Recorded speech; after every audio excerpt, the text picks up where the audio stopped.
What's going on, family? Welcome back to Isrock's Movie Reviews. And today we're going to continue with our horror element movies. And just recently, I got to see, a few months ago actually, Resident Evil. Welcome to Raccoon City. And I was excited when this movie was first in production because it was going to reboot not only the franchise, but it was going to get certain things right. I was a fan of the old movies, obviously, but this one was going to be marketed as the most faithful kind of adaptation of the game in the franchise, and it was focused, to me, on a lot of the game, which is a positive, but it was focused in a different direction. You can tell that I had a lot of questions with it as I sat down and watched it. I wasn't a big fan of the casting. In my mind, I was like, why this director? Why the story, just in general, why everything in this movie.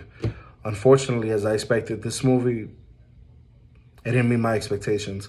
While the CGI is not that bad, it just didn't come off, it didn't pop, in my point of view.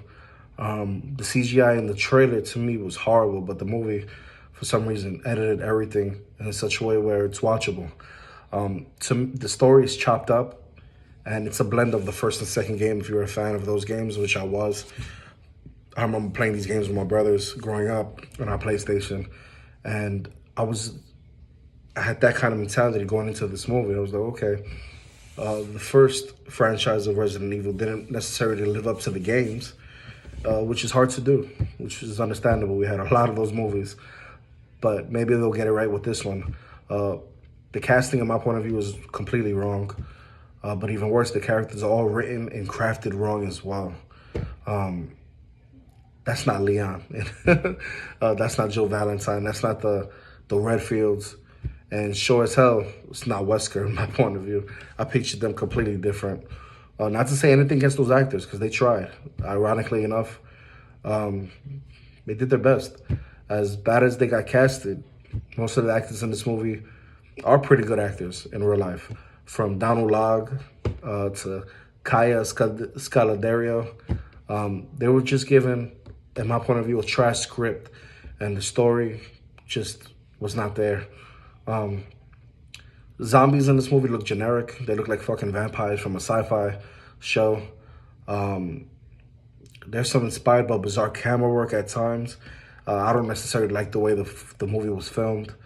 The locations are underutilized in my point of view, and most are kind of bland looking. You know, for a Resident Evil movie, you want something very scenic. You want something scary, kind of dark themed. No, this movie is lit pretty dark. The atmosphere is just too fast paced. By the movie's runtime, there's no. It was chopped up poorly. I didn't get it. You know, it's a known brand. It's not like you took a movie that's not non-brand and did something with it. No, this is a brand name. This is a pretty high up there IP, and you know, it's Resident Evil series is high point. It's pointed high. You know, not only because of the video game franchise, but because of that excellent remake that we had, the original with Mila Djokovic, and the sequels weren't that bad as well. But yet, this movie's given to the hands of a director who hadn't made a good movie, in my point of view, his entire career, or writer. You know, this was definitely marketed differently than what it was sold.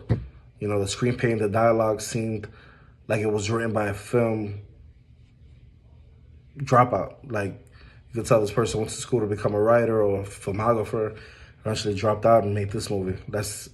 To me, it was atrocious in that way. You know, now I understand why Paul W.S. Anderson's Resident Evils were so different. You can't just do a Resident Evil game adaptation, and sometimes it doesn't work in movie format like this one. At times, I almost thought the slow pacing was one of the low points. A lot of static camera shots, overall confusion, but I don't know if that was intentional or not. In the end, I don't think so anymore. The plot doesn't kick off until about 40 minutes into the film. The supposedly introductory scenes don't really introduce anything, since everything is delivered through, as you know, scenes. We all love these, you know? I mean, you don't have to recreate every single moment of the game.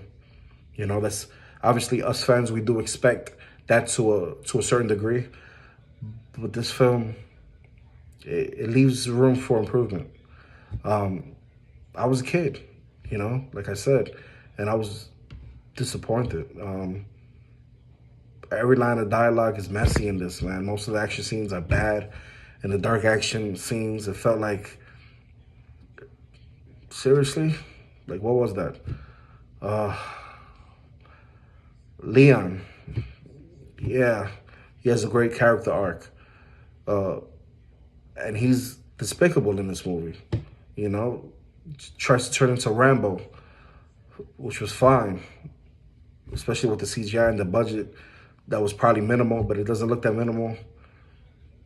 And for us people that played the game, we will surely enjoy some references in this movie, and even with the style. But this wasn't a good film, guys. If I were you, I would go check it out just for nostalgic sake, but I give this movie basically a 5.5 out of 10, easily. Wait till it comes out on DVD or on a streaming service and go check it out. I'm glad you guys didn't see it in the movie. Even though this review is late, I didn't get to see it. I didn't have this channel up by then, but yeah, 5.5 out of 10. If you liked this video, hit that like button, hit that notification bell. And if you want more content from me, all you have to do is subscribe to the next one. Peace.